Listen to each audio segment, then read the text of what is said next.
Estamos chegando ao final, né? E o último tema é o sistema nervoso, um tema muito complexo, mas eu tentei deixar aqui o mais simples possível, inclusive com várias imagens, né? Para melhor compreensão, melhor didática, porque o sistema nervoso é um sistema relativamente até pequeno, né? Perante a sua complexidade, perante a sua importância no nosso organismo, ele que comanda tudo, né? Composto pelo sistema nervoso central, o periférico, tem suas funções autônomas, né? E ainda com ele consegue acrescentar importantes funções como cognição, memória, aprendizado, né? Personalidade, inteligência, raciocínio, etc. Vamos lá. Então é um conjunto de órgãos constituído pelo tecido nervoso responsável por controlar as reações do animal, do ambiente externo e controle visceral, ou seja, controle interno. Na espécie humana ainda acumula as funções de cognição, aprendizado, memória e personalidade. O tecido nervoso é constituído pelos neurônios e pelas células da glia. Os neurônios temos aproximadamente 100 bilhões altamente especializados e sem poder de regeneração. As células da glia, com uma população 10 vezes maior que a dos neurônios, suas funções são coordenadas para auxiliar a tarefa ou as tarefas do neurônio, e eles sim podem regenerar. O tecido nervoso, como eu tinha dito, 100 bilhões de neurônios. Então as funções, nós temos a função do neurônio utilizada para a percepção dos mais sutis modificações ocorridas no ambiente externo e interno. Como resposta ao estímulo do neurônio desencadeia um impulso nervoso. Condutibilidade, capacidade de transmitir o impulso nervoso. E aí vem desde os detritos, núcleo, axônio, passando pela bainha de mielina, núcleo de Ranvier, células de Schwann, Então creio eu que vocês tenham visto aí a estrutura celular do sistema nervoso em citomia. Aí vem sistema nervoso, ventrículos encefálicos. Então os ventrículos são espaços, que se comunicam entre si e que circulam o líquido cefalorraquidiano. Então, o líquido, vocês podem ver que existe líquido cerebroespinal ou líquido cefalorraquidiano. Então, o líquido que circula em torno do sistema nervoso central, que é produzido no interior dos ventrículos, está faltando um V aí, encefálicos, por estruturas anatômicas denominadas plexos coroides.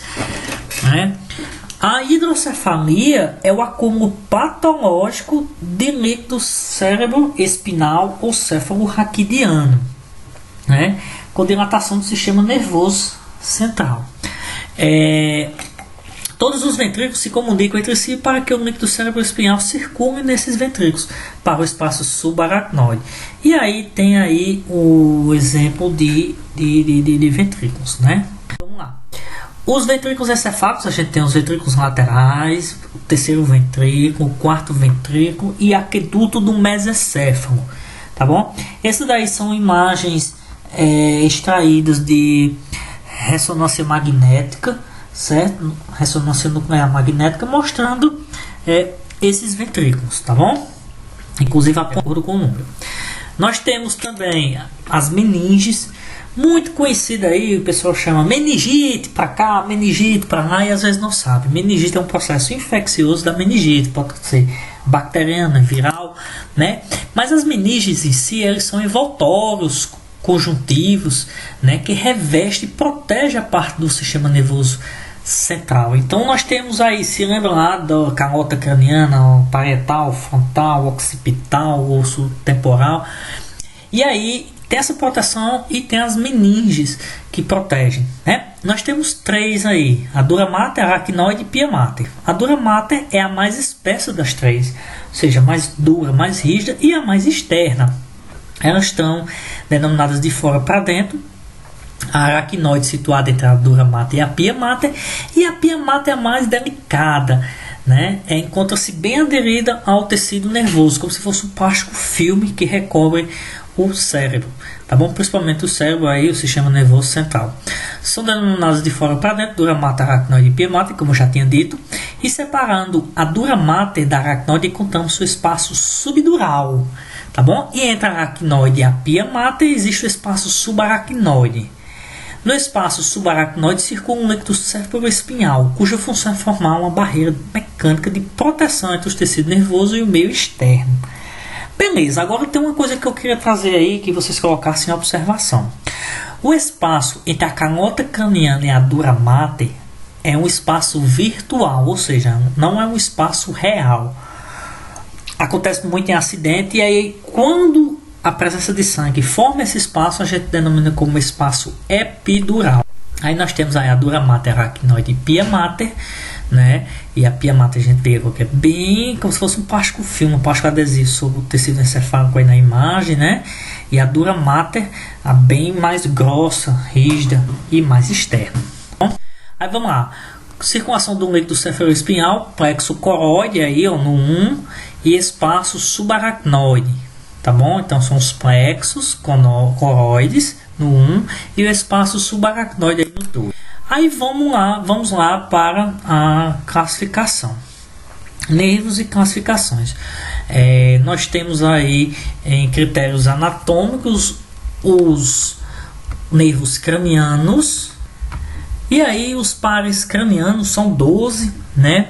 E aí o primeiro é o olfatório, e aí sempre a gente começa de anterior para posterior, ou seja, da parte mais ventral, mais anterior para a parte mais posterior. Então eles emergem do sistema nervoso da parte do crânio. Então vamos lá.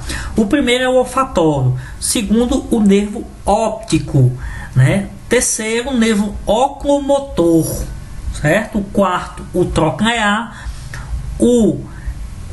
O quinto, nervo trigêmeo, né? O sexto, abducenter. O sétimo, facial. O oitavo, vestíbulo coclear. O nono, glossofaríngeo. O 10º, vago. E o 11º, acessório. E o 12º, hipoglosso. Então esses são os 12 pares de nervos intracranianos. Nós temos ainda 31 pares espinhais, e aí não vai entrar agora nessa contagem nossa pela própria quantidade e pela própria importância, que aqui é uma aula de sistema nervoso, certo? Básica. Critérios funcionais. Nós temos os critérios motores, sensitivos e divisão anatômica. Então a gente divide grandemente o sistema nervoso em sistema nervoso central, SNC, e sistema nervoso periférico.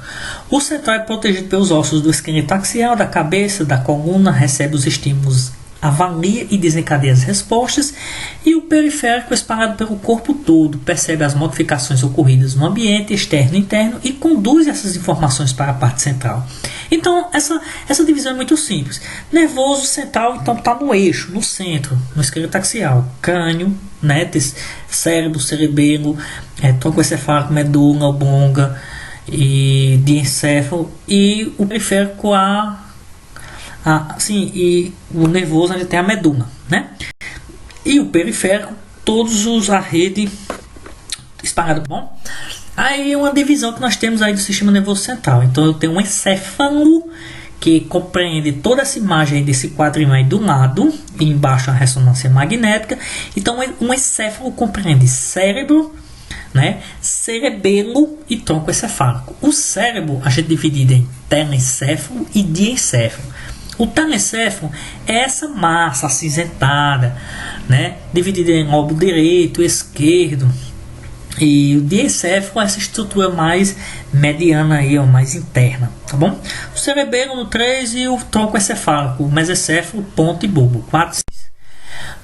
Na medula, massa cilíndrica e alongada de tecido nervoso, apresentando calibre variável, localizado no interior da coluna vertebral.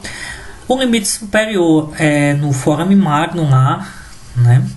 O limite inferior na N2 e um comprimento de aproximadamente 45 cm. Obviamente, aí depende do indivíduo, né? Funções: sistema nervoso para ações reflexa e via nervosa. Tronco encefálico, a gente tem um mesencéfalo, ponto e bulbo. Tá aí os desenhos, mesencéfalo, ponte e bulbo, 1, 2 e 3. Uma visão anterior e uma visão posterior. E aí o tronco encefálico bulbo, porção caudal do tronco encefálico localizado na cavidade craniana. Funções: via nervosa, centro nervoso, tosse, espirro, secreção lacrimal, o ato de piscar, deglutição, sucção, secreção salivar e centro cardio-inibitório e respiratório. Isso é importante porque o bulbo ele se localiza muito próximo ao forame magno, por isso que vem aquela famosa pancada na nuca, e realmente ela mata porque vai lesionar o bulbo, e o bulbo tem uma função primordial no sistema cardiorrespiratório. O trato córtico-espinal, feixe de fibras nervosas que partem do córtex motor voluntário do cérebro em direção à medula espinal. Dividido em duas partes, a gente aí no caso aí tem as pirâmides, que são elevações da face anterior do bulbo, produzido pela passagem do trato córtico-espinal, e a degustação, que é o ponto que marca o cruzamento oblíquo das fibras do trato córtico-espinal para um lado oposto, visão anterior aí. E uma coisa que eu quero trazer para vocês, aí onde acontece a degustação das pirâmides, né? Por isso que eu acho que vocês já ouviram falar que o médico disse a alguém que teve um AVC que se paralisou o lado esquerdo é porque a lesão foi do lado direito, e se paralisou o lado direito é porque a lesão foi para o esquerdo, devido a essa degustação aí, tá bom? Cruzamento. O tronco encefálico, ponte, massa cuboide de tecido nervoso, representa a parte média do tronco encefálico. Funções: via nervosa, centro nervoso, para alguns atos reflexos emocionais, riso, lágrimas, gritos, né? O quarto ventrículo, que é a cavidade losangular situada dorsalmente ao bulbo e à ponte e ventralmente ao cerebelo. Comunicações: terceiro ventrículo através do aqueduto do mesencéfalo e espaço subaracnoide através da abertura lateral e mediana do ventrículo.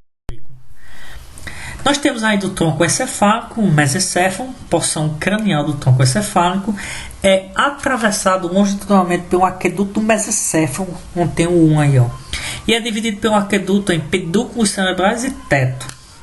Funções: via nervosa motora e também sensitiva. Cérebro, que aí a gente divide em diencéfalo e telencéfalo, tá aí, ó, diencéfalo 1 e o telencéfalo 2 aí, que o telencéfalo é essa massa, né, que aí a gente conhece, né, mais conhecido como cérebro, que a gente entende melhor aí, de forma mais popular. Mas temos o diencéfalo, que é a parte mediana do cérebro, quase completamente encoberta pelos hemisférios cerebrais. Suas porções delimitam o terceiro ventrículo. E o telencéfalo corresponde aos hemisférios cerebrais direito e esquerdo, né, identificamos um ventrículo lateral. Nós temos o telencéfalo, hemisfério direito e esquerdo, ó, hemisfério esquerdo, direito, né, que corresponde à porção superior e lateral do cérebro, apresentando-se em número de 2, um direito e outro esquerdo, e a separação entre eles, os hemisférios cerebrais, é realizada por uma ampla fissura de direção antero-posterior, que a gente chama de fissura longitudinal do cérebro, que é o FMC aí, ó. Ou seja, a gente consegue fazer um corte longitudinal, né, um plano sagital mediano, e dividir o cérebro em duas partes, aí, o encéfalo, né, pelo fissura longitudinal. Aqui, ó, o sulco central, a gente tem o sulco lateral, né, não esqueça aí desses sulcos, e o lobo da ínsula, né, localizado profundamente ao lobo anteriormente descrito, está envolvido na compulsão do lobo límbico, né, responsável pelo controle emocional e pelos armazenamentos da memória recente. Tá aí esse vermelhinho aí, o lobo. O telencéfalo, sulcos e giros. Então, os sulcos, e aí você vai dizer, professor, para que tanto sulco, para ter tanto giro, né? E lembre-se que esses sulcos, esses giros, esses já que são os básicos, que eu irei cobrar para vocês, é só o básico do básico. Então, os sulcos são depressões encontradas em nível da superfície do telencéfalo. Tem como função aumentar a superfície, né, do córtex cerebral. Alguns sulcos são utilizados como referências seguras para a localização dos lobos e para a individualização da área do córtex denominada de giros. E os giros são faixas de córtex de telencéfalo que apresentam correspondência funcional. Sua individualização nos lobos é feita com o auxílio dos sulcos. Tá aí, ó, por exemplo, esse amarelo aí é um sulco central, né? Aí tem um sulco lateral.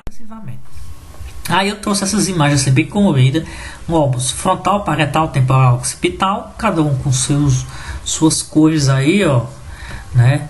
O sulco central e o sulco lateral. Aí vamos lá, olha só, giro pré-central, giro frontal inferior, Então, o giro pré-central tá aí o vermelho, ó, dividido por cores: vermelho, o roxinho, que é o giro frontal inferior, o giro frontal médio, esse verde aí, e o marrom lá, o mais escuro, o giro frontal superior. Então, o giro pré-central corresponde a toda a porção do lobo frontal, situado entre o sulco central e pré-central, sendo o cortical responsável pela motricidade voluntária do corpo humano. Giro frontal inferior corresponde à porção do lobo frontal situada abaixo do sulco frontal inferior, acima do sulco lateral. Centro cortical responsável pelas paradas. Aí tem o sulco pré-central, giro pré-central e o giro frontal inferior. Tudo identificado aí, pontilhado para a melhor compreensão de vocês, tá bom? O telencéfalo, a gente tem aí o giro pós-central, né, que corresponde a toda a porção do lobo parietal situado entre os sulcos central e pós-central. Centro cortical responsável pela sensibilidade geral, tato, pressão, temperatura, dor. Um lobo parietal superior, localizado acima do sulco intraparietal, está associado ao sentido especial, o da gustação, certo? O giro supramarginal, situado aí, ó, abaixo do sulco intraparietal do lobo parietal inferior, corresponde ao centro cortical da compreensão das palavras faladas, né? E o giro angular, esse azulzinho aí, clarinho, situado atrás do giro supramarginal, corresponde ao centro cortical da compreensão das palavras escritas. Aí tem o sulco pós-central, giro pós-central, lobo parietal superior, giro supramarginal e o giro angular. Tudo aí, ó, correspondendo às cores para o melhor. E o giro temporal, né? A gente tem o giro temporal superior, o giro temporal médio e o giro temporal inferior e o sulco lateral ali, né? O cerebelo é responsável pelo controle da motricidade, então está localizado nas fossas cerebelares do osso occipital, posterior ao mesencéfalo, a ponte ao bulbo, considerando a formação do teto do quarto ventrículo. Aí tem sua ligação com os órgãos do tronco encefálico se faz através de 3 feixes de fibras nervosas, denominadas de pedúnculos cerebelares. A gente tem um pedúnculo superior, mesencéfalo, ponte e bulbo,